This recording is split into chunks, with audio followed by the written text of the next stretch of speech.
management of pain involving NSAIDs and neuropathic pain. And it is indeed my personal privilege and honor to be associated with Dr. Mary Abraham, one of the most eminent and experienced faculties in the nation, to walk us through the session. So for formal faculty introduction and further session facilitation, I hand over it to Dr. Arjun Devarajan. Sir, over to you. Thank you, Supriya. Good evening, all. I'm Dr. Arjun Devarajan. I'm a palliative care physician here at Pallium India. So welcome everyone for the new day of our session. Dr. Mary Abraham, she is a neuroanesthesiologist and a palliative care physician.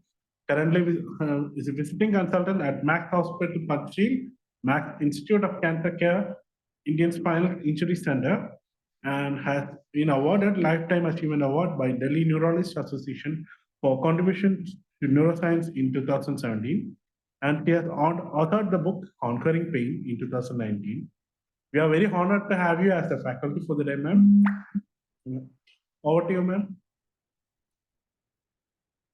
Thank you. And am I audible? Yes, ma'am. Okay. Thank you for the kind introduction. And it is my pleasure and privilege to take this talk for the participants of this time session on palliative care. And I would like to share the screen, if you don't mind. Priya, can I share the screen? Yes, ma'am. Access is already there. You can share.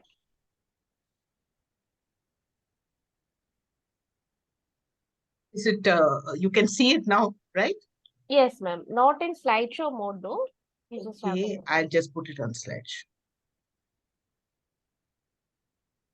Okay, so I will be talking on the pain management, and the broad outline of my talk would be basics of WHO analgesics ladder and concentrating on the step 1 and step 2 drugs.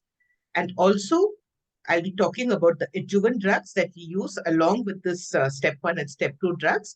And lastly, something about neuropathic pain, the drugs that we use for neuropathy.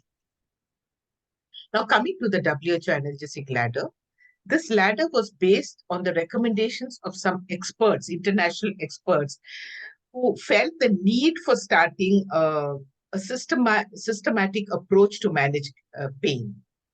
So for that, they devised this ladder way back in 1986, which means it's nearly more than 30 years ago. And the success of the ladder shows that how it has been translated into so many languages and to treat cancer pain all over the world. That shows how effective this ladder is and how successful it has been. So it is a stepwise approach to treat cancer pain based on the severity of pain. Okay. And prior to the ladder, that is prior to the 80s, people with cancer and so many other severe pain conditions were dying with unnecessary pain. That was because there was a lot of drug regulation associated with the use of opioids. And it was very difficult for institutions to store the opioids and prescribe opioids and even procure opioids. Okay? And also, when the patient was concerned, there was a lot of stigma associated with taking opioids. Even among the family, people felt that we should not give opioids because he will get addicted to it. The society would also shun them because they will dub him as an opioid addicted. So a lot of stigma associated with the use of opioids. Fortunately, because of this ladder, that stigma is no longer there, although it is still persisting, but to a large extent, we don't have that stigma.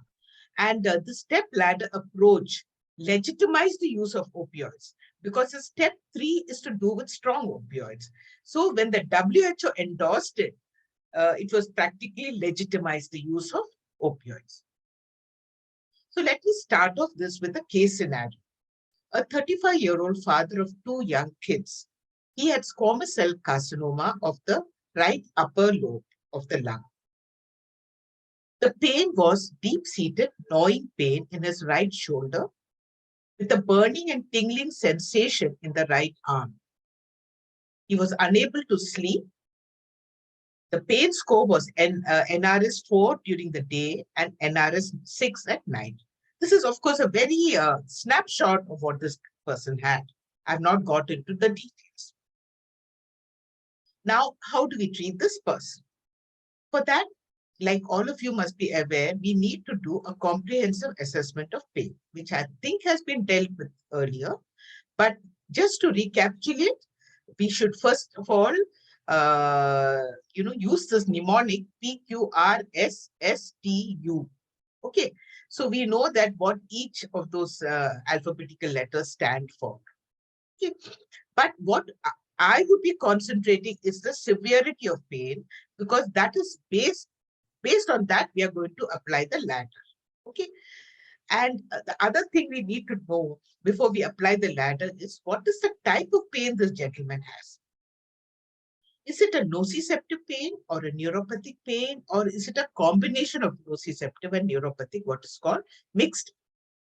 Now, I think you all must be familiar what is nociceptive pain, that is pain due to tissue injury. Okay, and neuropathic pain is a pain due to a lesion in the nervous system.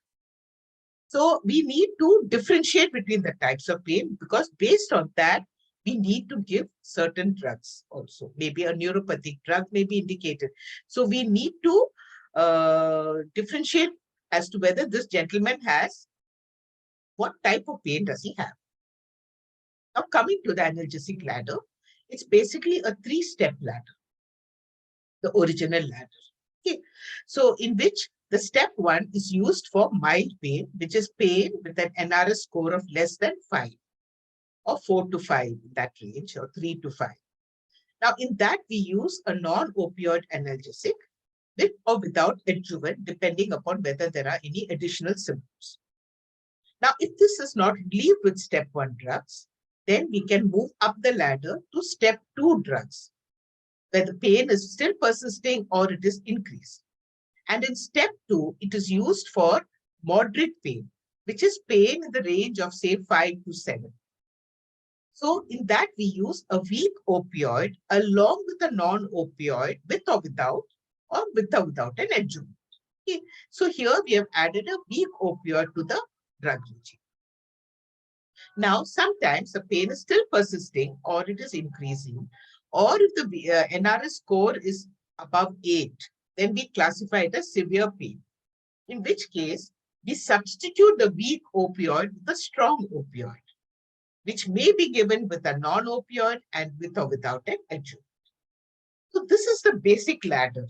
Okay, and with this ladder, up to 75% of cancer pain patients can get satisfactory relief. So a huge chunk of patients with pain can get relief by just using these 3-step ladder. Now, what are the salient features of the WHO ladder? At the end of the day, you should remember 3 basic things. That is, the drugs are given by mouth, by ladder, by clock. Okay. And the rest is also important, but these are the 3 basic tenets of the ladder. So by mouth means it's the oral route that is a standard route for administration of drugs, even for the strong opioids. So it is very suitable for home care, for patients who are being, where the attendant is educated person is able to give the drugs, or the visiting domiciliary nurse can give the drugs. So this is the advantage of this, that it is given orally. The second important feature is it is given by the ladder. Usually, we start with step 1 drugs according to the severity of pain, and then we move up the ladder. But sometimes when pain is very severe, we can either omit step 1 and go to step 2, or you can omit step 1, step 2 and go directly to step 3 after titration. So that is by the ladder. The third important characteristic is by the clock. By the clock means it's a duration of action of the drug, or the half-life of the drug, that is determining the next dose of the drug. So the drugs are not given on a PRN basis, because if you do it that way, then you have what is called as a breakthrough pain. And once the breakthrough pain happens, then the patient is again uncomfortable and it takes long for the pain to settle down. So when the pain is, when you need a continuous pain relief for 24 hours of the day, we need to go according to the duration of action of the drug so that we prevent any breakthrough pain. So you have to explain this very clearly to the patient. Like, for example, you're giving morphine. Now we know that the half-life of the drug is 4 hours. So we need to tell him that if you take the first dose at 6, the next dose is at 10, and then at 2, and then at 6, and then at 10. See, if you tell them that this is how you do it and make a chart at home and tick mark, they will not forget it. So it has to be clearly explained. There's no point in telling that you take it every 4 hours.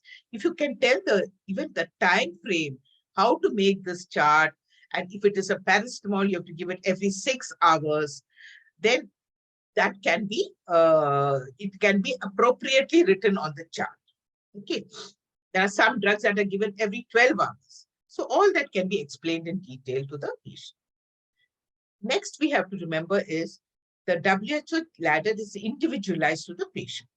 So the right dose is the one that relieves the pain. So it can be as low as 30 milligram in one patient, or it can be as high as 300 mg in another patient. But with both, you should get complete relief of pain. Okay. So you should titrate the drug till the pain relief is achieved. And we also have to explain that supposing we're giving morphine and pain occurs after 2 hours, even before the duration of action is over, then we need to give a rescue dose of the drug. All has to be explained, how to give it, what dose to give, everything has to be explained. So it's all individualized to the patient. Then there is also the addition of adjuvant drugs at every step of the ladder. Like you've seen the ladder, right? So you can give the adjuvant drugs. So these drugs are given for specific types of pain, whether there is a bone pain or whether there is a pain due to a neuropathic pain or pain due to bowel obstruction. You need to add an extra drug, which is called the adjuvant drug. I'll talk about it later on. And lastly, we need to give attention to detail.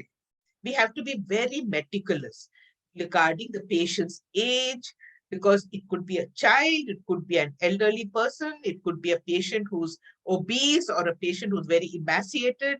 So the body habitus is important.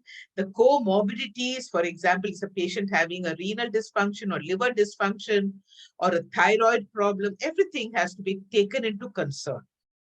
The side effect profile of the drug has to be meticulously monitored. So attention to detail is very, very important. So what are the advantages of the WHO ladder? It is simple, easy to understand. I showed you just now how simple it is. It's a validated tool. That means it has been found to be effective. And it is also very, very cost effective.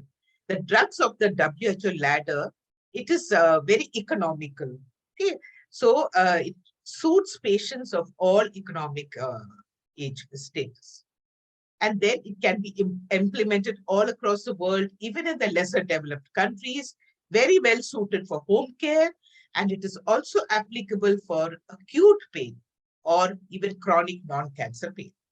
So acute pain are pain due to post-operative pain or pain due to a trauma or fractures. You can still apply the ladder in those patients as well. Now, there have been modifications of the WHO ladder, like I mentioned earlier, and there's even a fourth step added to the ladder when you have to treat crisis of chronic pain that is not responding to even oral opioids. Like I mentioned, about nearly 15% of patients do not respond to step 3 drugs, in which case we add a step 4.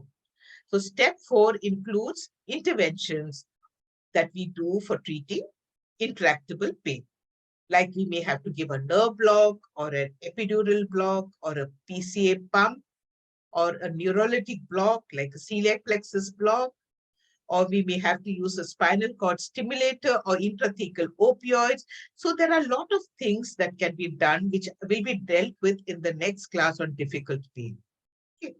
So in such patients, we may have to resort to the step 4 of the WHO ladder, and this modification was done sometime in 2000. Now let's come to step 1 drugs. Like I mentioned, it's used to treat mild to moderate pain, and the main drugs are paracetamol or acetaminophen and non-steroidal anti-inflammatory drugs, and they can be combined with the adjuvant drug. So paracetamol is basically acting on the cyclooxygenase enzyme in the central nervous system. So its action is predominantly central action. This is in contrast to NSAIDs, which is in the peripheral cyclooxygenase. And because of this, it has got less side effects, but it has predominantly an antipyretic and analgesic action, does not have any anti-inflammatory action, unlike NSAIDs. So what is a dose of a paracetamol? It is safe in a dose of 12 to 15 milligram per kg every 6 hours. So you can go up to 3 grams a day. Please remember that the daily dose should not exceed 4 grams and a single dose should be less than 1 gram. The normal dose which we usually give is 650 milligram every 6 hours. We also have paracetamol sustained release tablets of 1 gram that is now available, and in which 300 mg is released immediately and 700 mg is released over the rest of the period. That's maybe about 12 hours. So we also have paracetamol as IV infusion. We can give 1 gram every 6 hours. In patients who have got head and neck cancer or who have got restricted mouth opening and not able to take orally, then we can even use a rectal route. Okay. Now in pediatric, like I said, it's very safe up to a dose of 15 mg per kg every 6 hours. Toxicity occurs only when you exceed 90 milligram per kg per day. Now, numbers needed to treat, or the NNT. NNT is basically reflecting the efficacy of a particular drug, in this case, an analgesic. Now, it is the number of patients who receive the drug for one to have 50% pain relief over the next 6 hours compared to a control. Now, for NNT for paracetamol, 650 mg is 5. That means for every 5 patients giving paracetamol, 1 person will have good relief. So if you compare it with NSAIDs like ibuprofen and diclofenac, it is not that efficacious an analgesic. Now, the main advantages of paracetamol are that it has a very good safety profile, because I mentioned most of its action are central and not peripheral. It has no adverse effect on gastric mucosa, well tolerated by patients with peptic ulcer. It has no renal effects, no effect on platelet function. It is tolerated by 2/3 of patients who are hypersensitive to aspirin, and it does not affect the plasma uric acid levels. But the drawbacks are that there is increased frequency of administration. Every 6 hours you need to administer it. It does not have any anti-inflammatory action. It has a potential for hepatotoxicity, particularly when you give high doses in those with impaired liver dysfunction, impaired liver function, those who are consume excessive alcohol. If the body weight is less than 50, then you must restrict the dose to 2 grams. But even in patients with liver disease, you can give doses up to 2 to 3 grams per day. So in cancer pain, it is the mainstay drug of the WHO analgesic ladder. It can be given at every step of the ladder. And when you combine it with NSAIDs, the NNT actually improves to 2. And the main advantage is it has got a good safety profile, and it also has an opioid sparing effect. That means when you combine it with opioid, you have to give lesser dose of opioid for good pain. Now coming to the next drug of the WHO analgesic ladder, step 1, which is non-steroidal anti-inflammatory drugs. Like I mentioned, this exerts its effect by inhibiting the peripheral cyclooxygenase enzyme. Now, this is a very important enzyme in the arachidonic acid cascade following a tissue injury, which ultimately produces the tissue and inflammatory prostaglandins, which are the intermediaries in pain and inflammation. Okay. Now, they mediate pain through a process called peripheral sensitization, which amplifies the pain signal. So it is particularly useful in nociceptive pain associated with inflammation. Although you can give it for neuropathic pain and bone pain, but it is most effective for nociceptive pain. Now, in this thing, I've shown how peripheral sensitization occurs. So when there is a tissue damage, there's a release of a whole lot of tissue byproducts and inflammatory mediators. They include bradykinin, prostaglandins, serotonin, cytokines, etc. So all these tissue mediators will envelop the peripheral nerve ending, which is the nociceptor, right? For pain, the end organ is the peripheral nerve ending. So they form a kind of a sensitizing soup around the nociceptor. And that is the one that is amplifying the pain signal. And NSAIDs, here the same thing you can see. This is a tissue, the injury has occurred. And here, this is all these inflammatory mediators and the tissue byproducts are all surrounding the nociceptor. And that is amplifying the pain signal. Okay, so that is what is called peripheral sensitization. So the more the tissue injury, the more the peripheral sensitization, because more of these products are released, byproducts are released. And these anti-inflammatory drugs are acting at this level by preventing the conversion of the arachidonic acid to prevent the tissue prostaglandins being released. So I said this, I've already mentioned. So this arachidonic acid is converted into prostaglandins by this COX-2 enzyme. And this happens only when there is a tissue injury. That is, it is induced when there is a tissue injury. So that produces the inflammation. And this is what you are blocking by giving a non-steroidal anti-inflammatory drug. But just remember, there are other COX enzymes that are existing in the body, which is called COX-1, which is actually the housekeeping or the constitutive enzyme, which is the one that mediates all the physiological responses in our body, like protecting the stomach and the kidney and allowing the platelet aggregation to happen. Okay, so when you give a non-steroidal anti-inflammatory drug, besides inhibiting COX-2, it is also inhibiting the COX-1. And that is why you have all the dysfunction that is happening at the level of the stomach and the kidney and the platelet, because it is blocking both these enzymes. So there are two types of non-steroidal anti-inflammatory drugs. The one is a non-selective, which is interfering with both COX-1 and COX-2. And then we have the selective COX-2 inhibitor, which is interfering only with COX-2, and it's sparing the COX-1. Now, if you look at the classification of the non-selective NSAIDs, you have the aspirin, which is a salicylate. Then you have the ibuprofen, naproxen, ketoprofen, which is actually the propionic acid derivatives. And the others are diclofenac, piroxicam, ketorolac, indomethacin, etc. So these are all the non-selective COX inhibitors. That is, they inhibit both COX-1 and COX-2. And because of that, you have also all these side effects that I told you what happens when you inhibit the housekeeping enzyme. That is a COX-1. So you can have GI effects like bleeding, hypersensitivity reactions like allergy and urticaria, bronchospasm, and then you also have the adverse renal effects.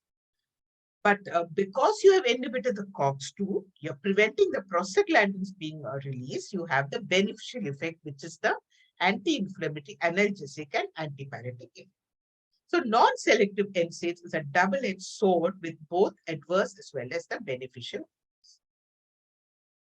So the examples of non-selective NSAIDs are ibuprofen. It's given per orally in a dose of 400 mg every 6 to 8 hours.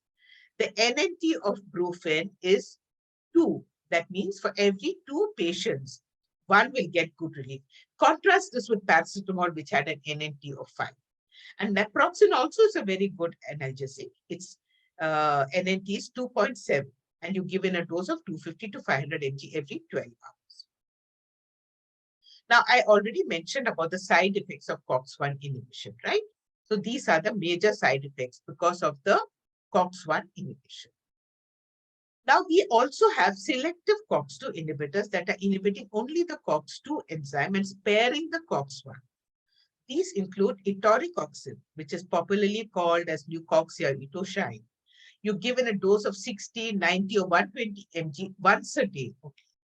Then you have celecoxib or Cerebrex. I think that is the trade name. You give in a dose of 100 to 200 mg twice daily.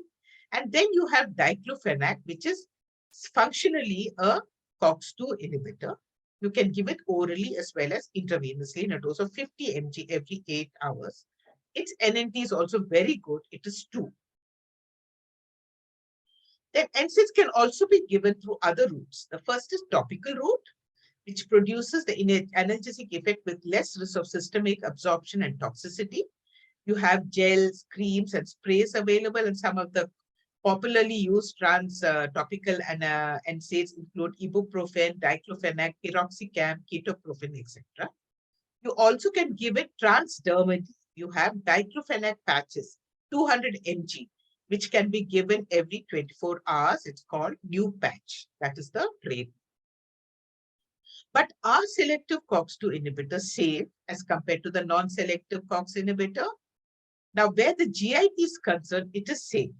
But where the renal damage is concerned, it is comparable to the non-selective NSAIDs. But the other point is, it can be prothrombotic. The selective COX-2 inhibitor can be prothrombotic, and there is more likelihood of myocardial infarction and stroke due to the thromboembolic phenomenon.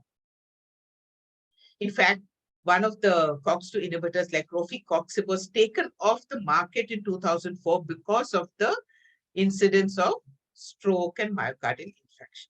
So in such patients who are at high risk for thrombotic events, the NSAIDs of choice is ibuprofen or naproxen. So if you look at the risk factors for NSAIDs toxicity, for GI toxicity, patients with upper GI bleed, those with on aspirin, steroids, and anticoagulants, advanced age, and those patients you be very careful when you're giving NSAIDs.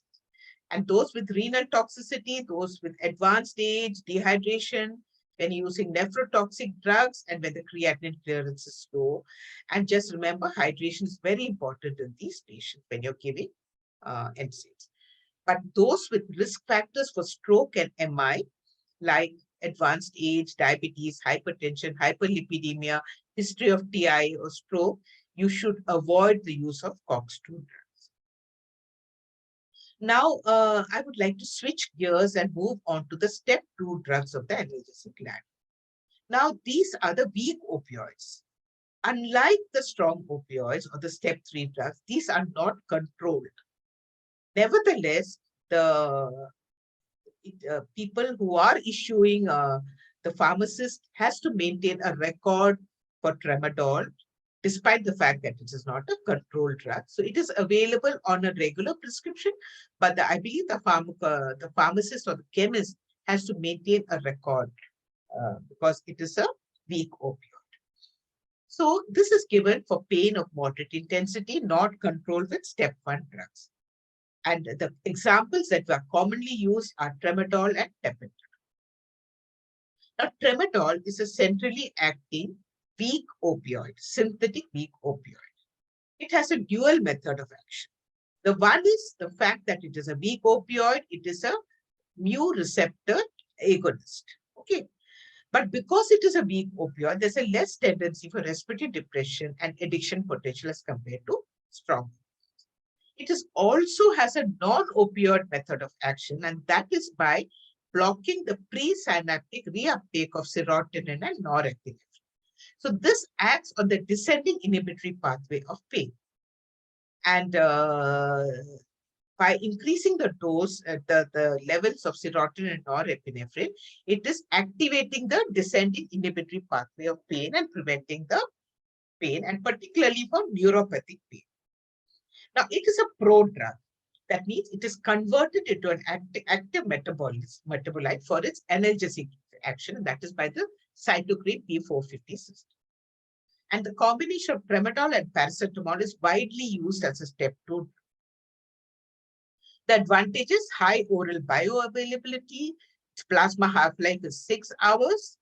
The oral dose is very potent. It's 1/10 as potent as morphine. So if you're giving 400 mg tramadol, its equivalent, opioid equivalent is 40 mg. You divide it by 10. You can give it a maximum dose of 400 mg per day. And sustained release formulations are also available, which can be given twice daily. But the side effects include nausea, vomiting, dry mouth, constipation, dizziness, sedation. And there is a risk of seizures when the total dose exceeds 400 mg, or when you give as a rapid IV injection, or with drugs that lower the seizure threshold like tricyclic antidepressants or SSRI. The other weak opioid that is used as a step 2 drug is tapentadol. This is a newer drug, a weak opioid. The method of action is similar to tramadol. It's a mu receptor agonist. It also inhibits the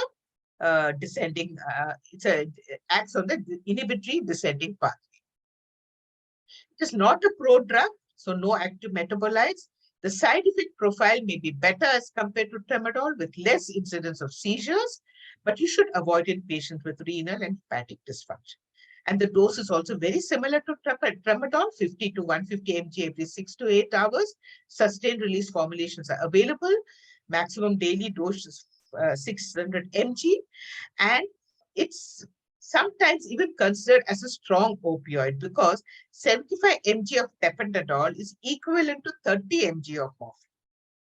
So while tramadol had to be divided by 10 to give the opioid equivalent, tapentadol has to be divided only by 2 to 3 to get so.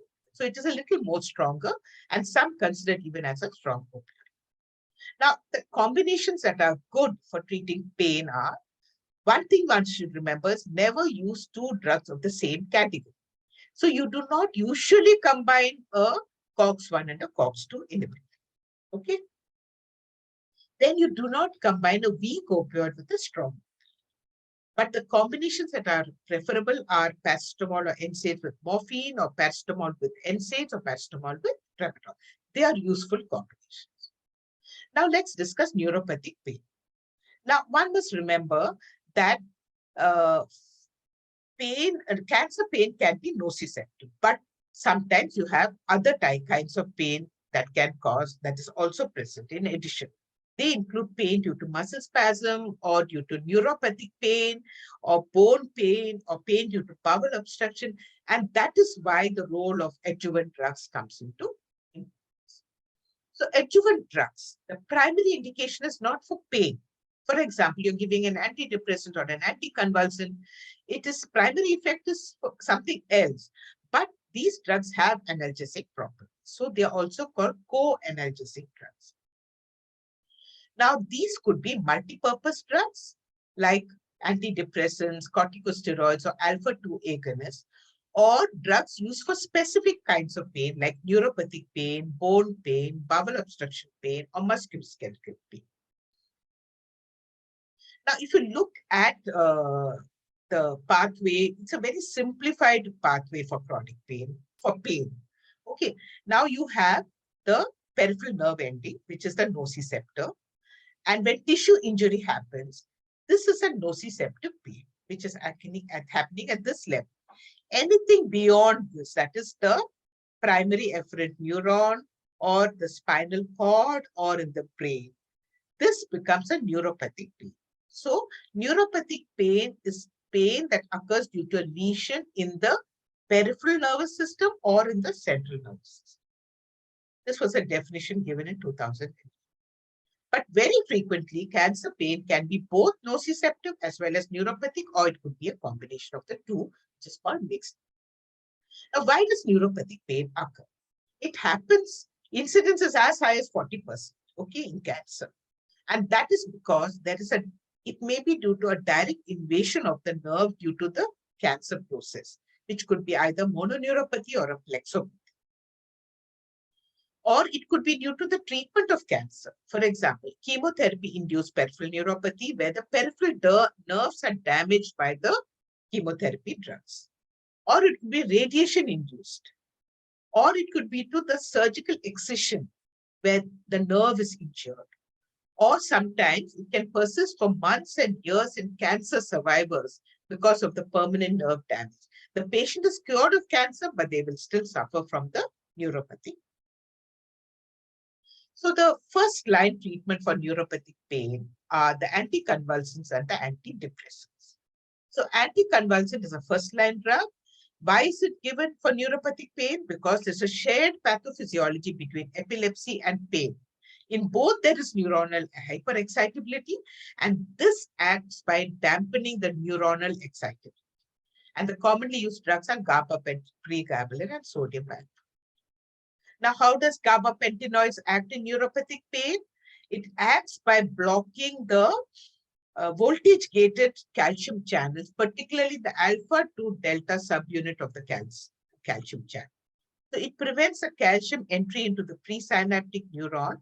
And because of this, there is less release of the excitatory neurotransmitter and less excitability of the post-synaptic neuronal membrane. So that is one method of action of the gabapentinoids, but it also acts on sodium channel and it also enhances the GABA-mediated synaptic. So the commonly used drugs or anticonvulsants are gabapentin and pregabalin. So very good effect in neuropathic pain, but the side effects include somnolence, dizziness, ataxia, fatigue, even weight gain. And this needs to be explained to the patient when you're starting them on gabapentin. So the oral bioavailability of gabapentin is good, but it takes a little longer time to titrate the drug to the effective dose. But the most advantage is it is less expensive than pregabalin. Now, topical drugs can also be used for neuropathic pain, and topical gabapentin is available to treat neuropathic pain. And topical capsaicin, 8%, which is a pungent component of chili pepper, is also available to treat neuropathic pain. Now, coming to the other first-line drug for treating neuropathic pain is the antidepressants. Now, its onset of action can take up to 1 week, the analgesic action. And this analgesic action occurs earlier and at lower doses as compared to the antidepressant effect. So it is very useful in patients, cancer patients with depression, anxiety, and insomnia because of its antidepressant and sedative effects. How does it act? It acts by activating the descending inhibitory pathway of pain, like how tramadol and tapentadol does. So it inhibits the reuptake of norepinephrine and serotonin at the dorsal spinal cord synapses. So the commonly used antidepressants in clinical use are the tricyclic antidepressants, which includes amitriptyline and nortriptyline, the selective serotonin receptor inhibitor or SSRI, which includes escitalopram, citalopram, paroxetine, fluoxetine, sertraline, and the serotonin norepinephrine receptor inhibitor, which includes duloxetine and venlafaxine. There are other antidepressants that are being used, which include mirtazapine and atypical antipsychotics like quetiapine, risperidone, and olanzapine. But these are what are commonly used. Now, like I mentioned, the commonly used tricyclic antidepressants, I already talked about this, so I'm not talking about it. That's the TCA, the SNRI, and the SSRI. Now, if you look at the analgesic effect, the TCA will be more analgesic effect than SNRI, which is more than SSRI. But if you look at the side effect profile, TCA will have more side effects as compared to SNRI and SSRI. Now, tricyclic antidepressants, the side effects are the CNS side effects like somnolence, drowsiness, mental clouding, suicidal tendency, and the anticholinergic effect. Many people complain of dry mouth. It can precipitate acute angle glaucoma because of its antimuscarinic effect. It can cause tachycardia, urinary retention, constipation, and orthostatic hypotension. So this should be kept in mind. And the contraindications for giving TCA include those with severe cardiac conduction defects or arrhythmias, those with prostatic hypertrophy, and those with glaucoma. Compared to SNRI, again, you'll have somnolence, dizziness, constipation, and suicidal risk. The contraindications for venlafaxine are hepatic and renal insufficiency and duloxetine, careful in patients with hepatic insufficiency. Now, compared to the dose administration of these drugs for neuropathic pain, Amitriptyline, you start in a dose of 10 mg and then you titrate it every 3 to 5 days by up to 25 mg and 50 mg, etc. Similarly, with nortriptyline, duloxetine, you can start with 30 milligrams and then titrate to 60 mg, and venlafaxine, start off with 37.5 and then go up to 75. Gabapentin, excuse me. Gabapentin also you start with 100 mg in the night, preferably in the night because of the somnolent effect, and then you go up to 300 mg and it can keep going on titrate.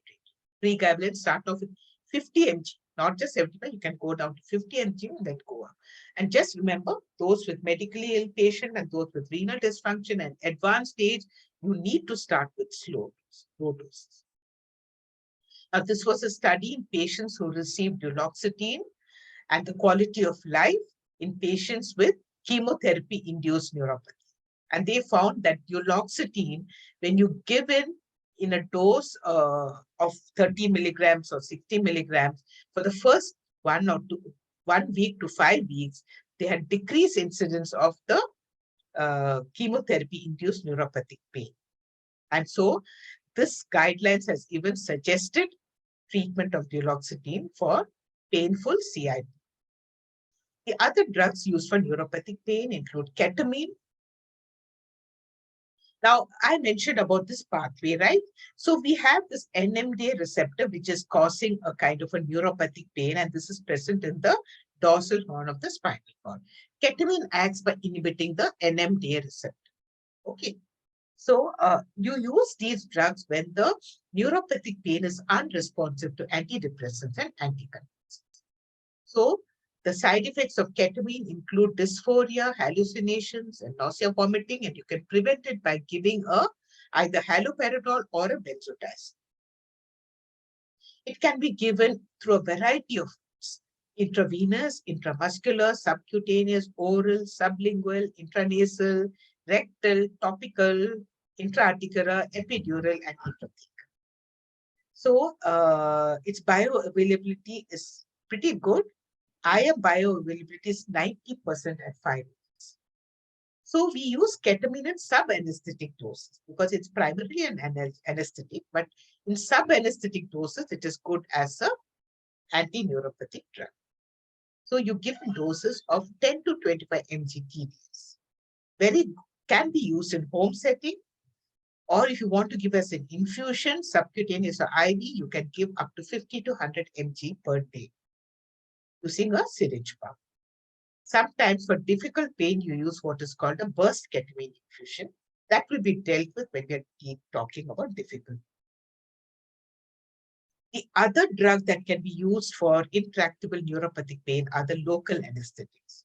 So they act basically at the sodium channels, and it is particularly useful for severe intractable crescendo kind of neuropathic pain. You can give it as an IV local anesthetic infusion in a dose of 5 milligram per kg. You must use Xylocard, which is a preservative-free local anesthetic. You can give it over 1 hour with cardiac monitoring. But topical local anesthetic patches are also available. 5% lidocaine patches are available, and up to 3 patches can be applied. But just remember, it should be kept for 12 hours and then removed for the next 12 hours to avoid local anesthetic toxicity. And the other drugs that are used to treat neuropathic pain include topical capsaicin and topical gabapentin, which are already mentioned. So if you look at the first line treatment of neuropathic pain, they include amitriptyline, pregabalin, and gabapentin, duloxetine, and lidocaine patch. The second line include opioids and tramadol, because the opioids, particularly the methadone. And the third line are the ketamine, capsaicin patch, etc. Now, corticosteroids. This is good for the treatment of neuropathic pain, good for bone pain, for headaches due to intracranial metastasis, for bowel obstruction pain, spinal metastasis. So it is called a multi-purpose adjuvant drug. So if you look at this chart, you will realize that dexamethasone is the one which is a predominant anti-inflammatory action. It is 25 to 50 times more potent anti-inflammatory as compared to hydrocortisone. And also, it has a long half-life. Its duration of action is 36 to 56 hours. So you need to give it only once a day. So it's a first-line drug to treat certain types of cancer pain, particularly what I mentioned earlier. It has a potent anti-inflammatory effect with less mineral or corticoid effect. That's another advantage.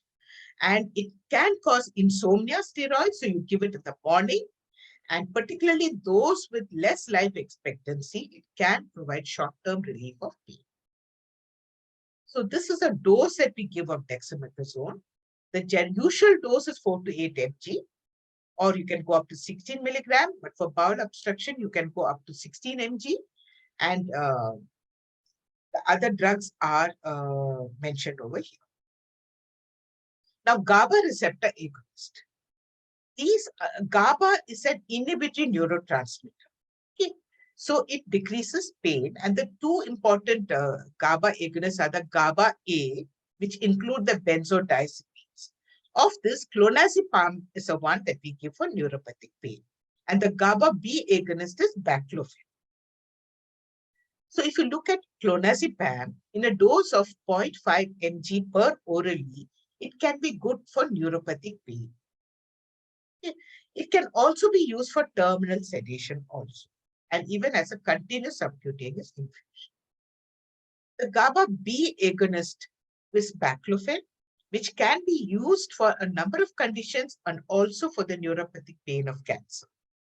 So you start with 5 mg TDS and then you can slowly step it up. It can be given even as an intrathecal infusion also for treating intractable pain. For bone pain, the bone pain is due to the skeletal related events, which include fractures or the presence of the bone mets.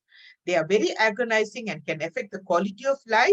So for that, you can start off with corticosteroids and NSAIDs. You can give calcitonin, but latest reviews show that it is no significant improvement in quality of life. But the commonly used drugs for bone pain are the bisphosphonates and denosumab, because they are inhibiting the osteoclast-mediated bone resorption. And also we can use palliative radiation. So bisphosphonates, they are particularly useful for metastatic bone pain due to breast and prostate cancer and for multiple myeloma.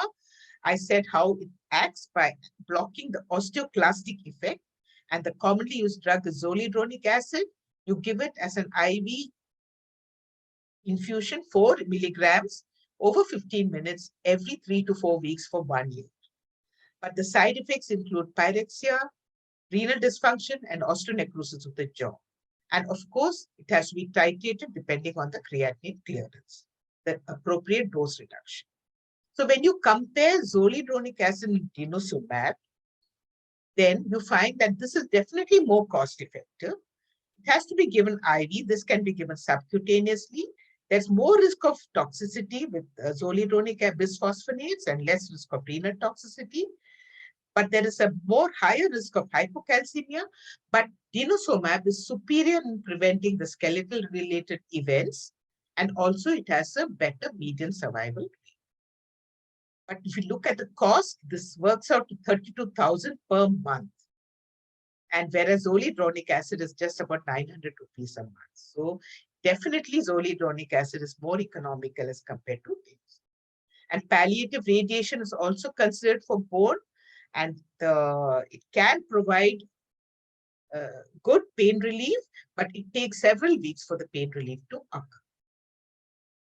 Malignant bowel obstruction pain, you can use steroids, you can use a somatostatin analog like octreotide, which is a synthetic hormone, which reduces the intraluminal secretions and reduces the peristaltic movements. And you can also use anticholinergic drugs like iocine, butyrate, and glycopyrrolate. Sometimes you can use all three for treating the malignant bowel obstruction.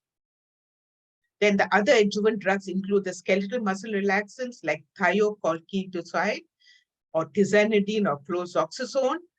Then you can use neuroleptic agents when there is delirium and agitation and nausea vomiting like olanzapine. Antibiotic sedative, anxiolytic laxatives are all other adjuvant drugs that can use to relieve the patients who have symptomatic. If you look at this chart and look at the pain pathway, you can see that this is a pain pathway and this is a muscle and this is a peripheral nerve ending. So the muscle relaxants are acting at this level. They include, like I mentioned, all the drugs that I just mentioned. And the local anesthetic and NSAIDs are acting at the peripheral nociceptor. They also act, local anesthetics can also act at this level, that is at the first order neuron or the primary efferent neuron. Drugs that act at the dorsal horn include the anticonvulsants, antidepressants, opioids, and the NMDA agonists. And there are certain drugs that prevent peripheral sensitization. They act at this level.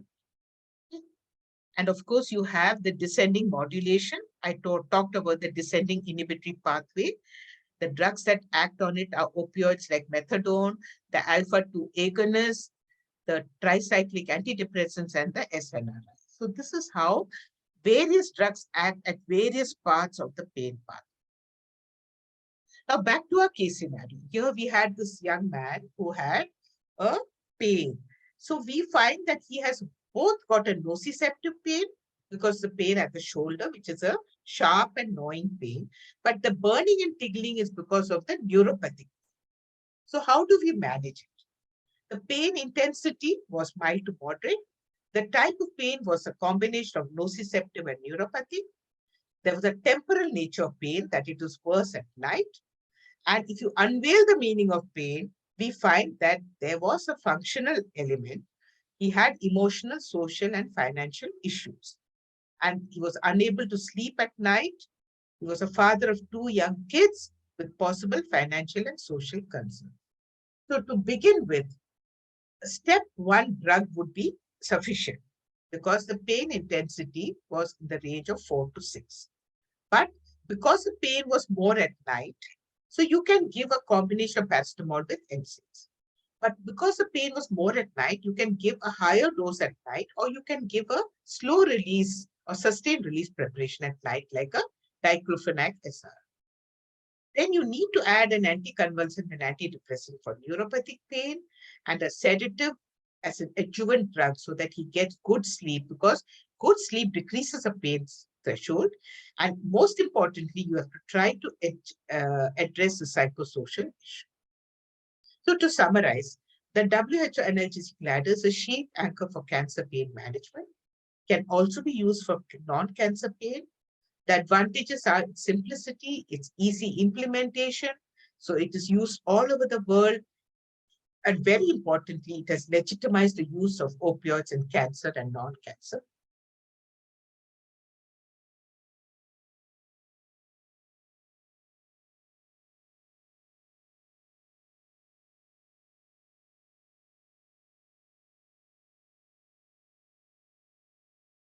Shall I stop screen sharing?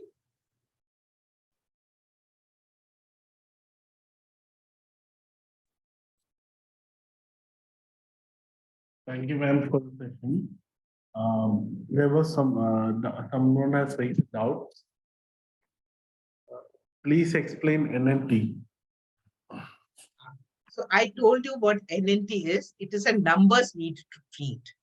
So the drug that is given for 50% of pain relief to occur in half the number of patients. So you want me to show that once again? I can just show it to you.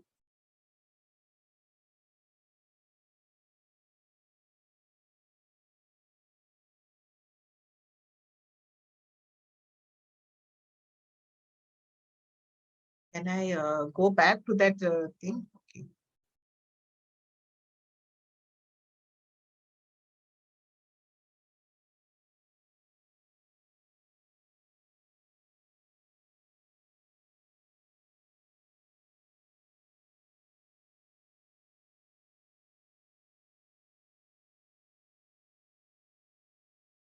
So it's a number of patients who receive the drug. For half the number, 1 minute, I'll just show you. Sorry, I'm sorry about that. Okay.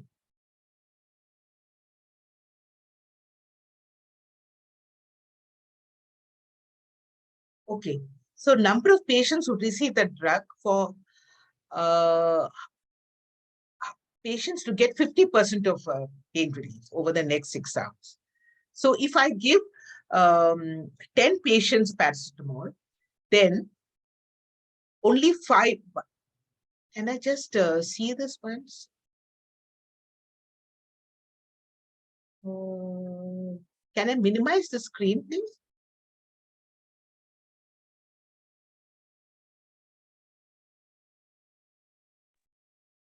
Ma'am, you want any support in I sharing just, the screen? yeah. Okay. Can How- you just specify which slide number you want to be displayed, ma'am? We will This share. one, that is, which number is this? Number 18. Can Number you just show 18. that? Yeah. Okay. Anu, can we have that, please? Yes, ma'am. Number 18. Just go to slide 18 and put it on slideshow.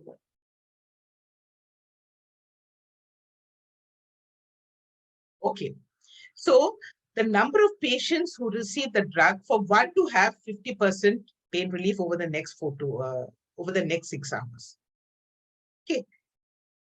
Supposing I give the drug to 5 patients, then one will have pain relief. Whereas in case of brufen or ibuprofen, if I give it to 2 patients, one will have pain relief. So definitely the NNT of paracetamol is higher as compared to brufen. So the lower the NNT, the more efficacious the drug is. Got that? Is that clear? I hope that cleared the doubt.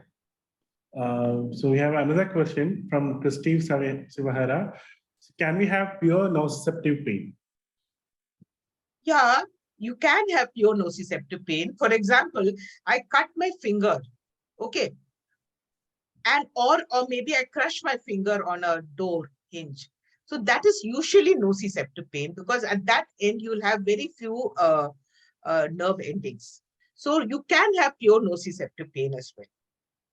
But whenever, like cancer pain, because of the type of tumor or the nerve is getting invaded with the lesion, then you have the neuropathy component.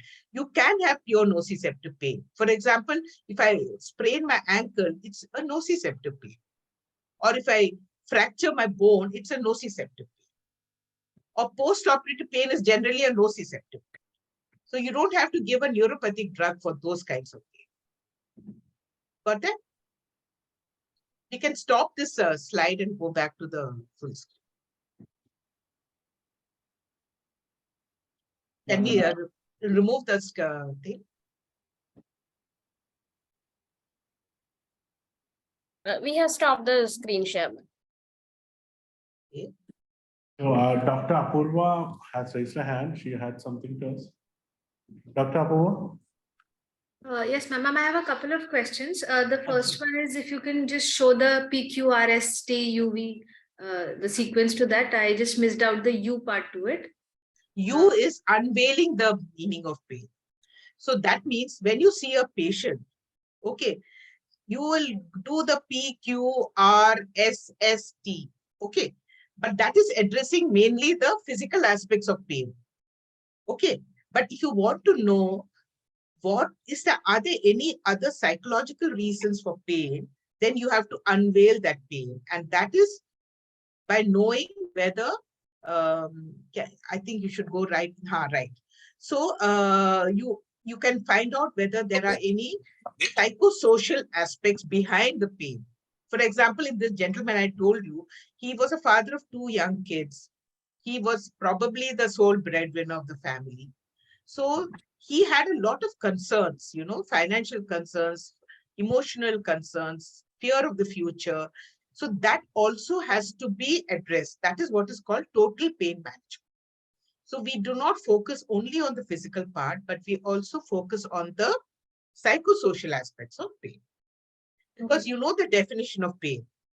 What is pain? It is an unpleasant physical and emotional experience because of a tissue injury, right? That is what is the definition of pain. So it is not possible to have a physical pain without having varying degrees of emotional pain or psychological.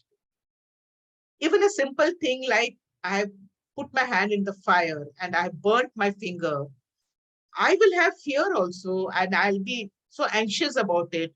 So it is not possible to have pain without having some emotional component. It may be less, it could be more, but there's definitely an emotional aspect of pain. There's a social aspect of pain, and there's also a spiritual aspect of pain. And that is what is called by Dame Cicely Saunders as total pain. And we need to address it also in a holistic way, not just take care of the physical aspects. Okay, thank you, ma'am. Ma'am, second one is when we were administering the by mouth, the routes of medication by mouth and step ladder wise. So in by clock, you mentioned PRN basis. So what do we mean by PRN basis? PRN is SOS. Okay. So we do not give it on an SOS basis. That is when the pain comes, you take the drug. That is not the way we give it. We give it according to the duration of action of that particular drug. It could be 4 hours, it could be 6 hours, it could be 8 hours, it could be 12 hours, or it could be 24 hours. Like, for example, etoricoxib is given 24 hours, once a day. That's it. Morphine is given every 4 hours. So if you give it beyond that period, the pain is going to surface again, right? So that is what I said. Do not give it when the pain comes back, because the duration of action of drug is over, but give it on based on the half-life of the drug. Okay. Ma'am, also you mentioned regarding the paracetamol toxicity. In that it was mentioned the average dose is 12 to 15 mg per kg for adults. But for kids, it was 15 mg per kg, what I saw in the presentation. Yes, yes, yes. So in kids, is it not more 15 mg per kg? No, not at all. You calculate the weight of the child, 10 kg, multiply into 15. So it will be 150 mg. So a 10 kg child can take 150 mg every 6 hours. So shouldn't the dose for adults be higher or should it be less? No. Adults is this. If you go up to 15 mg, you are actually going on to the higher side. Means it's not really high, but if you, for example, take a 50 kg adult and you're going to give 15 mg per kg every 6 hours. How much is who's good at calculation? 15 into. Okay. So you're giving 750 mg per day, every 6 hours, right? We don't have to give 750, 650 is fine. So that is why you can give, but you can go up to that. Okay, that's the maximum limit. Yeah. All right. Thank you so much, ma'am. Dr. Tinu has raised his hand. Good evening, ma'am. It was a wonderful lecture. I just have a small, simple doubt that one of the slides mentioned that we should not give two drugs of the same category, maybe for tissue pain. And now, as far as the neuropathic pain is concerned, in our daily practice of general medicine, we oftenly use pre-GABA-D or pre-GABA-NT. Sorry for using the shortcut, pre-gabalin, okay. nortriptyline, and pre-gabalin duloxetine. So, and we see wonderful results, ma'am, as far as neuropathic pain is concerned. Maybe it takes a bit of time. So, does it apply for neuropathic pain also? It doesn't apply for neuropathic pain. Okay. Because in neuropathic pain, the step one is either an antidepressant or an anticonvulsant. In the next step, you combine the two. Okay, so you combine an antidepressant with an anticonvulsant. Okay, so a combination will work. See, if it is a mild neuropathic pain, it will respond to one of the two drugs. But you can combine the two. Very often, it produces very good results. So this is I also use it in my regular practice. I combine antidepressant with an anticonvulsant, or I even combine the antidepressant like a TCA with a SNRI or an SSRI. Okay. Sometimes I give all three. I give TCA, SNRI, and an SSRI. All right. That they will be good for those pains who you will have better relief. Yes, ma'am. As far as possible, you have to try to use a minimum drugs. So that way, I'm telling you can start with one or two, but you can start combining the drugs, no problem. Okay. Like, for example, I have a patient with sciatica. Okay. Now, I will ideally use an anticonvulsant. But if that patient is also complaining of dysesthesia, that is allodynia, then I'm going to add an antidepressant to him. Okay, I will add it right at the beginning. I will add it. That will be very good for you. All right. Okay. Thank you, ma'am. Thank you so much. Ma'am, we have another question from Dr. Chandramukhi. For how many days do we wait for the response before stepping up the ladder? See, it all depends upon the patient, right? So, normally you can tell that if it is a mild pain, see with severe pain and all, you don't tell them that you have to suffer pain for 5 days and things like that, right? But if it is a patient who has got a mild pain, then you can say that, you try this drug and see how it works. If it doesn't work, then we will increase the thing, or maybe add an NSAIDs to the paracetamol, or maybe add a weak opioid. So it all depends upon the kind of pain. But when it is moderate to severe, then you do not go on for too long. Maybe in another 2-3 days, you may have to change over. If it's severe pain, then maybe even earlier than that, because it is not ethical to allow the patient to suffer pain just because we say that it has to be titrated. It all depends upon the individual and how much they're suffering. There is no cast iron kind of a thing that after this only you must increase. It's not like that. There's a lot of flexibility in it. Another question is, ma'am, in patients with compression fracture of vertebrae due to a metastatic bone disease, instead of combination of paracetamol with NSAID, gabapentin, pregabalin, when should we consider to give an antidepressant? Can we give an antidepressant in patient without depression or psychological problems? This is a patient with compression fracture of the vertebra. What is it? It's a patient with compression fracture of vertebrae due to metastatic bone disease. So, what was the question? Can I just see that in the chat? That's on the chat box, ma'am. I'll just have a look at it. Chat. So I think the question is whether we can start an antidepressant in a patient who doesn't have a clinically diagnosed depression or psychological issue. No, antidepressants is not just for a clinical depression or psychological issue. I told you that antidepressants are very good for neuropathic pain.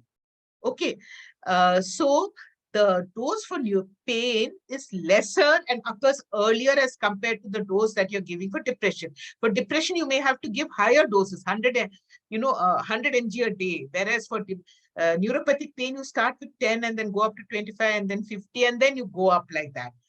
But you add an antidepressant only when there is an element of neuropathic pain. If that compression fracture has caused a nerve compression, then you can add an anticonvulsant and antidepressant. But if it is an axial pain, okay, without any radiation to the leg, then you can treat it with non-steroidal antidepressants or non-steroidal anti-inflammatory drugs or things like bisphosphonates, etc. But when there is that compression has caused a nerve compression and radiation of pain because of the nerve compression, then you can add anticonvulsants and antidepressants. And antidepressants is not for depression. I said it's a co-analgesic. It can be used to treat neuropathic pain. The same method of action it has, just like tramadol and tapentadol. It acts by preventing the reuptake of serotonin and norepinephrine and acting on the descending inhibitory pathway of pain.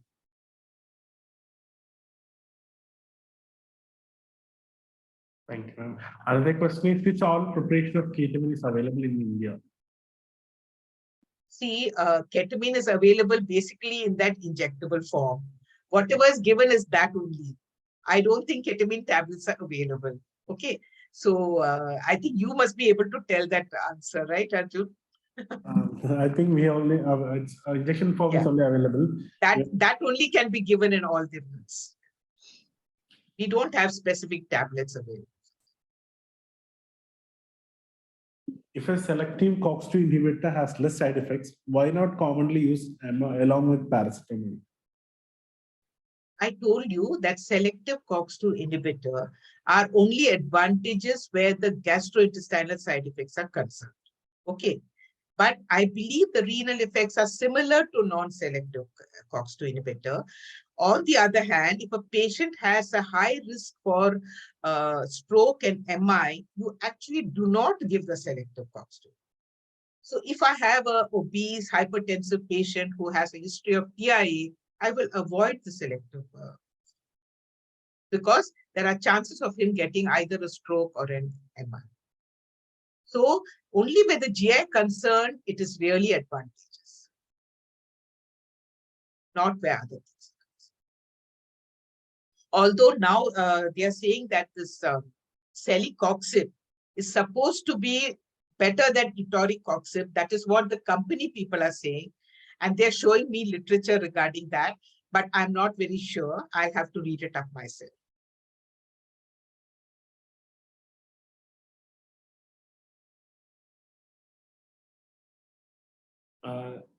Dr. Harsha has asked, can the IV preparation of ketamine be used for an oral route? Yes, yes. I think that's what it is.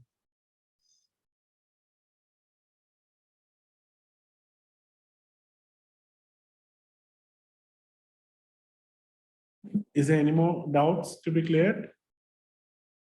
I think we If should no, go ahead with the case we should presentation. go It's for- already 6:10. Definitely, ma'am. We can start with a case presentation. May I call upon Dr. Vishnupriya? Yes, sir.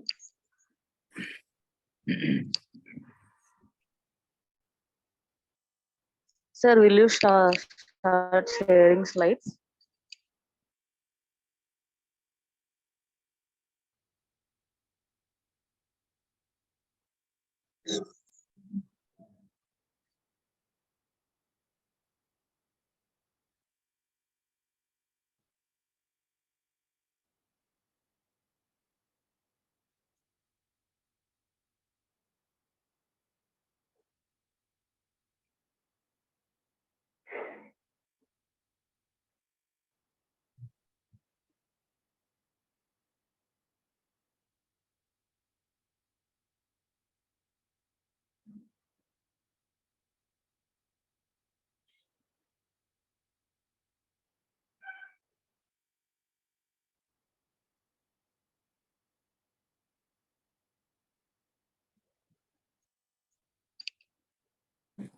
Is it visible now?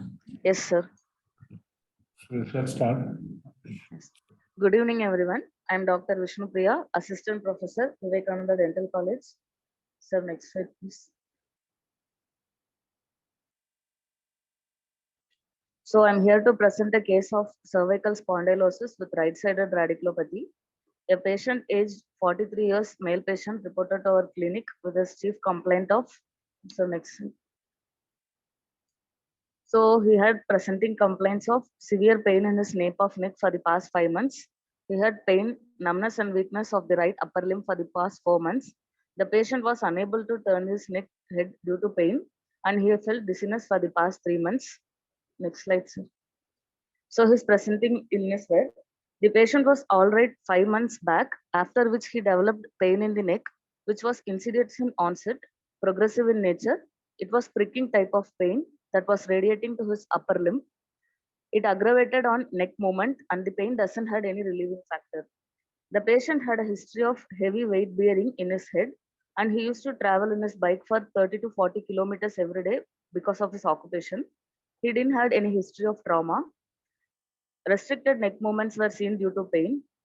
He also had to turn his whole body to see left side or right side. The patient complains of weakness along with shooting type of pain. He described as electric shock type of pain, which was radiating to his right upper limb till fingers. So he felt difficulty in doing his day-to-day activities due to pain and weakness of his right hand. The patient also said about dizziness when he tried to move his neck. Next slide, sir. On examination, general examination was normal. His vitals were stable. Systemic examination was good. On local examination, tenderness was present at the nape of the neck at the level of C4 to C6 spine. So range of movements were around the neck were restricted due to pain.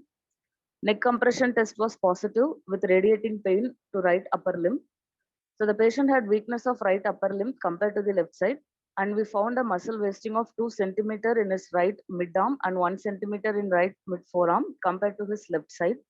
His skin looks normal and he didn't have any sign of inflammation. Distal sensation and pulse was normal. Coming to investigation and treatment, routine blood investigation was done and CBC, renal function test, liver function test, uric acid, CRP levels were normal and rheumatoid factor was negative. So when considering his AP and lateral view of cervical spine X-ray, it showed grade 3 cervical spondylosis in relation to C5 and C6 vertebra. Cervical spine MRI revealed he had loss of cervical lordosis and paracentral disc bulge causing mild spinal canal narrowing in relation to C5 and C6 vertebra. Osteophytic complex impinging right exiting nerve root was found. So the current treatment for him was NSAID, that is aceclofenac 100 mg BD, muscle relaxant, cyclocolchicide 4 mg BD, pantoprazole, and cervical physiotherapy. Coming to psychosocial aspect, he is a 43-year-old married man with 2 children and a wife living in his rented house. He works in building construction site and belongs to low socioeconomic status. He is the only breadwinner of his family. The children are studying in government school. Due to pain, he is unable to do his day-to-day activities like bathing, eating. Due to occupational disability, he is unable to earn money and also unable to spend money for his treatment. He is very depressed because of the pain and he was not able to spend quality time with his family members. So the main concern of our treatment is to relieve the pain, to provide cost-effective treatment, not letting the condition to worsen, and removing his occupational disability and psychotherapy to him and his family members. Summary: a 43-year-old male with a chief complaint of severe pain in the nape of the neck for the past 5 months. The pain was insidious in onset, progressive in nature, sharp type of pain radiating to right upper limb since 4 months. He was unable to turn his head and also had dizziness while trying to move his neck for 3 months. Patient also complains of pain, numbness, and weakness of the right upper limb for 4 months. Patient was a construction site worker, due to which he has to lift heavy weights over his head and travel long distance in uneven road in his bike. He has weakness along with shooting type of radiating pain with sudden electric shock to his fingers of right limb. On local examination, tenderness observed at the level of C4, C6 vertebra. Range of movement restricted due to pain. Neck compression test was positive. X-ray cervical spine shows grade 3 cervical spondylosis. MRI cervical spine shows loss of cervical lordosis and C5-C6 paracentral disc bulge causing mild spinal canal narrowing, osteophytic complex impinging on right exiting nerve root. Management as of now is NSAID, muscle relaxant, and physiotherapy. Discussion points: what is the role of palliative care in this case? What is the pain management treatment protocol for this patient since he is not affordable? Advices to be given for occupational disability and to maintain steady income. What is the psychotherapy protocol for him and his family? Thank you, sir.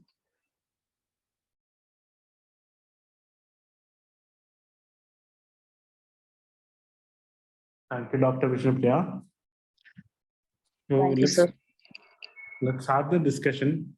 I think we'll start hearing from you itself, Dr. Vishnupriya. So what do you think about this question? Let's start with the first question. What is the role of palliative care in this case? Sir, to relieve his pain,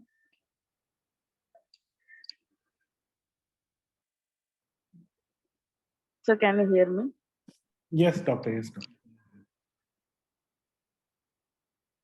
So since he is from low socioeconomic status, we should take care of his psychosocial pain, emotional pain, and also we should provide him some affordable means of treatment, sir.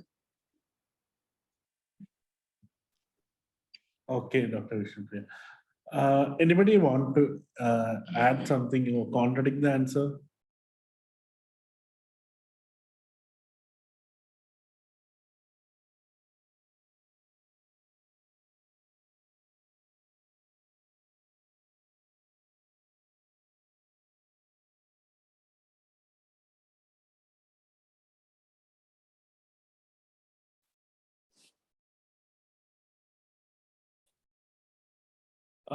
Dr. Shahina has raised her hand. Dr. Shahina.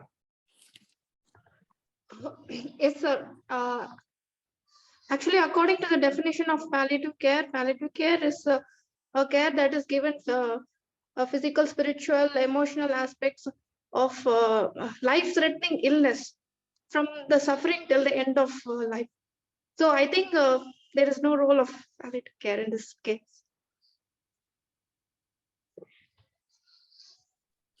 Thank you. Dr. Srinath. Dr. Apurva.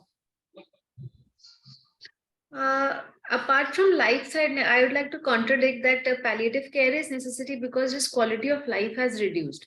So we would like to bring in some positive points in whatever his sufferings are, so that he can, whatever life he has now onwards because of his illness, it is a little leveled up rather than him sinking in his own pain and his own problems. So I feel palliative care is necessary, not to an extreme level where it's definitely not a life-threatening problem, but because his quality of life has reduced, so I feel that palliative care is necessary, in my opinion. Thank you, Dr. Apurva.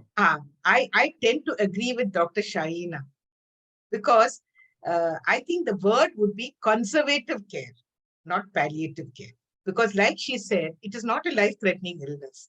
Most of these people do land up with cervical spondylosis or a disc prolapse. That doesn't become a life-threatening illness. But what we want to tell is it's a conservative treatment. Okay, treatment of this can be conservative or it can be surgical. And conservative treatments means you treat with medications, with physiotherapy, with lifestyle changes, etc. So I feel that this is not a case of palliative care, but definitely we need to treat him. We need to address all his concerns. Okay, doesn't mean that we are only addressing his physical concerns. We need to address his psychosocial concerns as well. But it is basically we are going in for conservative management. Dr. Veena has raised her hand. Dr. Veena. Yeah. Actually, presenter has mentioned that due to nature of his work, he has to drive. He has to ride his two-wheeler, and because of this pain, he is not able to turn. This can be this can cause some threat to his life while driving. That is one point I wanted to make here.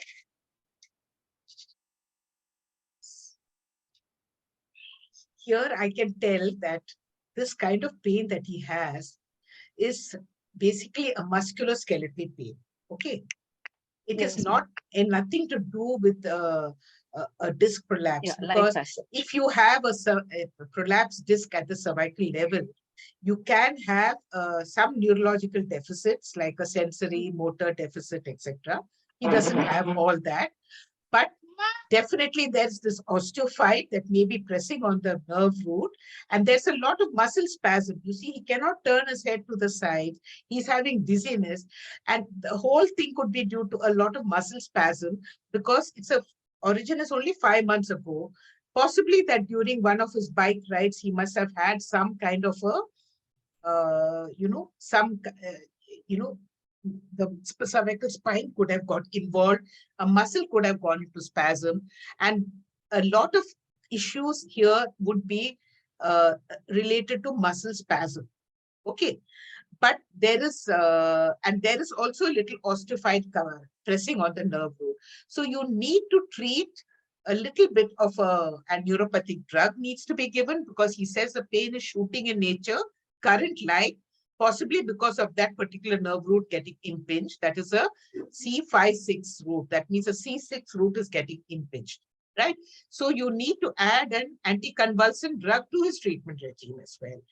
Maybe give him a muscle relaxant and try to relieve his muscle spasm. Because I don't know whether they have examined the muscles, whether there are any tender points in the muscles of the neck. But there was definite tenderness along the spine, which is also pointing to a myofascial pain. But also you have to see the shoulder muscles like the trapezius and other muscles, whether there are any tender points in that. Because that will also add to the diagnosis that there is a myofascial component to the pain. So there is both a myofascial as well as a neuropathic element. And neuropathic is not because of a disc prolapse, but because of that osteophyte pressing on that nerve. And there is also one more clue is that there is a straightening of the cervical spine, which means there is a spasm of the paraspinal muscles of the neck.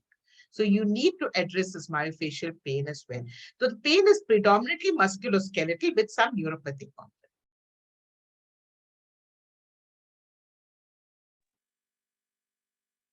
Dr. Vishnupriya has raised a hand. Ma'am, thank you, ma'am. But I feel since the patient is not affordable, we can only treat the cause. So it is only symptomatic treatment. I think palliative care is useful, ma'am. I think Dr. Arjun, you will have to take the call as well.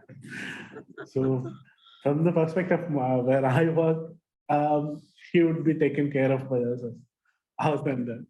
Because from what I look into, yes, he needs a conservative treatment, but still palliative care does too have a role. Just considering into his livelihood, all other factors, taking this pain as a total pain, he has physical issues, severe social issues. He's the only breadwinner of the family. The entire family depends on him. He can't, like what the doctor said, he can't drive a two-wheeler. It might lead to an accident. All these things, considering we will have to look into it. Ma'am, one thing I would like to add is looking into pharmacoeconomics of drugs. Anticonvulsants will be at a higher, more costly, given the Dr. Bishop is asking for much affordable treatment protocol. Isn't tricyclic antidepressants another good choice? Yeah, it is a good choice. You can use that, or you can use an anticonvulsant like sodium valproate. That may be less expensive than. Yes. Sodium valproate would be much less expensive than other ones like Trigaba or gabapentin. And in our centers, we prefer to start with like tricyclic antidepressants like Amitriptyline, which are much less costly. Dr. Arjun, one more thing I want to tell is regarding this palliative care. Okay. See, any patient, even if it's a patient with a laborer who's broken a leg, now he's not able to carry on with his work. He's a sole breadwinner of the family. Would you call that palliative care or? See, any patient with pain has to be addressed in a holistic way. You have to address the psychosocial concerns. You have to address their other concerns. You have to give a total pain management. But that doesn't mean that it is palliative care, according to me. Because any patient, whether the patient is coming with a slip disc or whether the patient is coming with a shoulder pain, which is intractable shoulder pain, we have to give a holistic treatment, and that includes the psychological aspects also. But just because we are addressing the psychosocial concerns, we cannot term it as a palliative. I feel that palliative is for life-threatening illness, and that is very important phrase of that definition. But like I said, every patient, even if a patient is coming for a surgery for a gallbladder, okay, I will have to see that she's psychologically also getting her reassurance and everything. So addressing a psychosocial concern doesn't have to be only in palliative care. It has to be in our whole management of any kind of patient. I agree to it, ma'am. Exactly.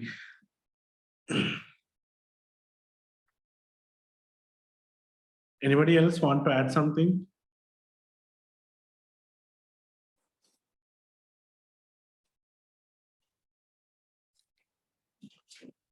If I can share the screen, I will tell how I will address a myopsychosocial issue, myofascial issue of this patient. I told you the fact that he cannot turn his head, that he's having dizziness. It's possibly because of a lot of cervical spasm.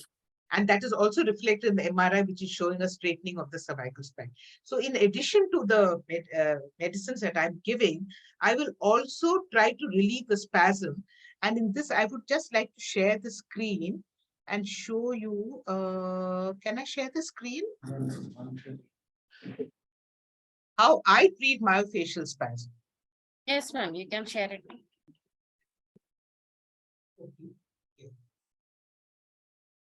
Now you see this patient.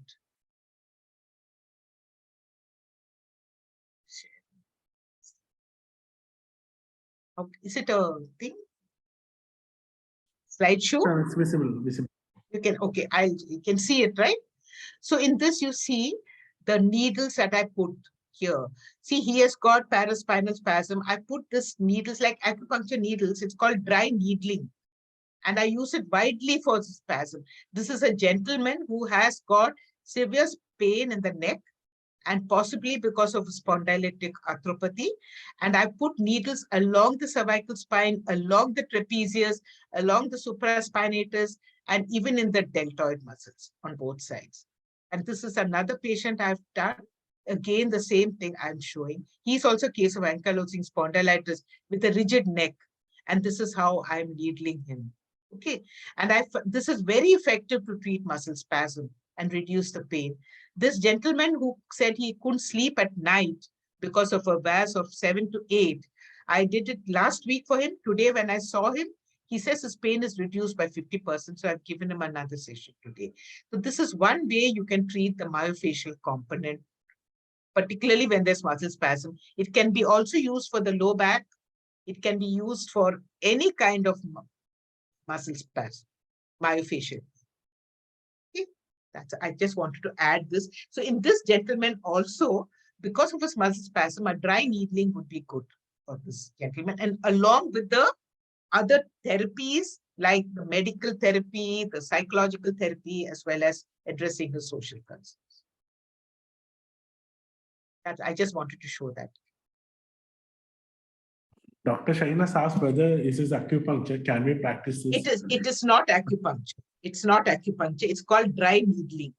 Okay, in which we are going into the particular muscle, whether it is the paraspinal muscles, the multifidus, or whether it's the trapezius or the levator scapulae. We are going scientifically according to the muscles and deltoid muscle or the biceps or the triceps. It's not acupuncture.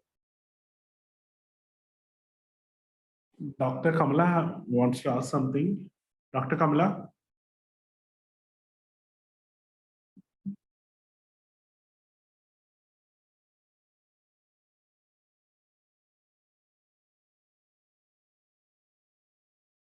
Ma'am, how long should be the needling should be given? Is there any particular time? Yeah, we can put the needles for, once you insert all the needles, we keep it for half an hour. And after half an hour, you can just remove it and the patient can go home. It's an OPD procedure. And depending upon the severity of pain, you can do it twice a week.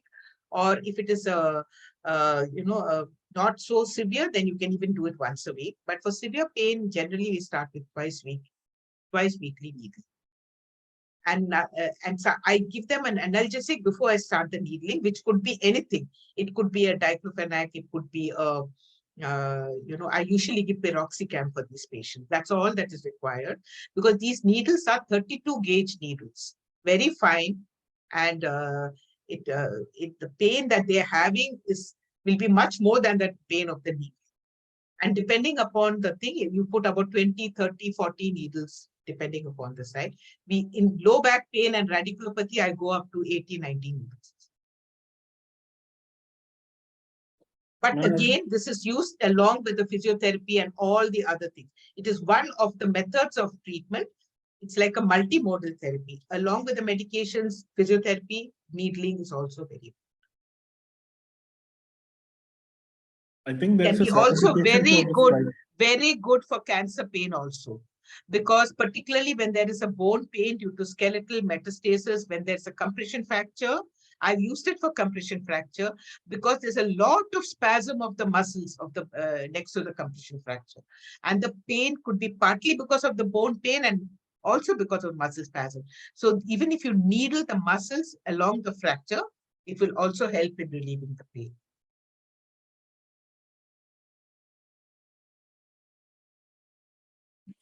I would agree, ma'am. One of my colleague physiotherapists do practice dry needling along with TENS application, and I think good results with that. But the needling that the physiotherapist does is different from what we do. as a pain specialist, because they put 1 or 2 needles in each muscle, whereas we use many more needles. We have more knowledge of the muscle, so we do it in a very different way as compared to.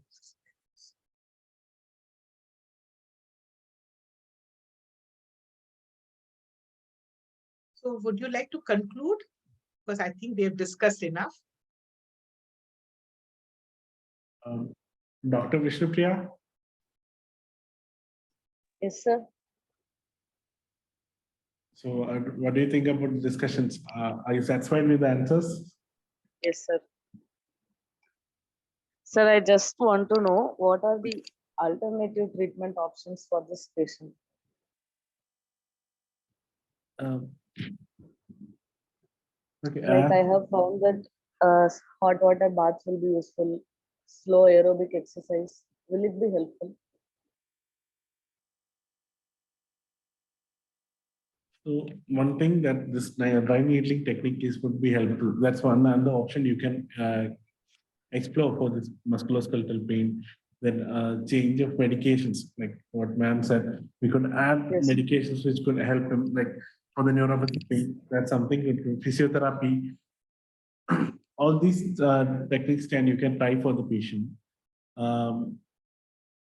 You can also ask him to make some lifestyle changes, like, at least for some time, avoid lifting weights, and to look for an alternate job which doesn't involve, lifting too much of weights, because that will definitely aggravate the situation.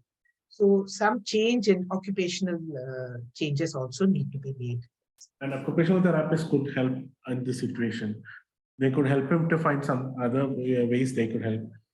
So a multidisciplinary involvement could be beneficial for this patient. Thank you, sir. Thank you, ma'am.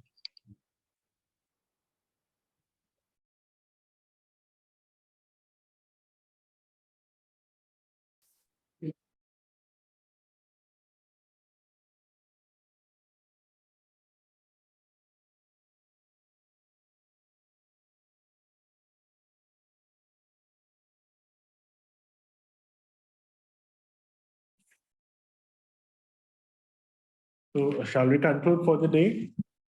In case of any more queries, you can send it to our Google Sheet. And we will be sharing the presentation once we receive it from the faculty. Thank you, That has ma'am. already been received. Dr. Mary always sends it as Sends that is well received, Dr. Arjun. Thank you, ma'am. Thank you for the session. Thank you, everyone, for the participation. Over to you, Sripriya. Thank you. Thank you, Dr. Mary Abraham. As usual, one of the fascinating sessions which one could have on management of pain. And I believe that some of them would be more interested in knowing about the dry needling, which we believe we can provide the details in coming days. So thank you everyone for joining, and please don't forget to leave your feedbacks of 2 sessions. Actually, the previous session is also pending, so I would request you to take out some time from your busy schedules and leave the feedback. So with the promise that we'll be meeting again with the second part of management of pain with another eminent faculty. This is Sripriya, along with Dr. Mary Abraham and Dr. Arjun Devarajan and Mr. Anup signing off from the TIPSEC. See you in the next session. Till then, everyone take care. Bye-bye. Shripriya ji, if you could help me, because it's my first session. So you could just help me through how we go about with the case presentation. Sure. Is it okay if I get back to you over personal message, Dr. Apurva? Sure. I will definitely get in touch with you. Thank you so much. Thank you.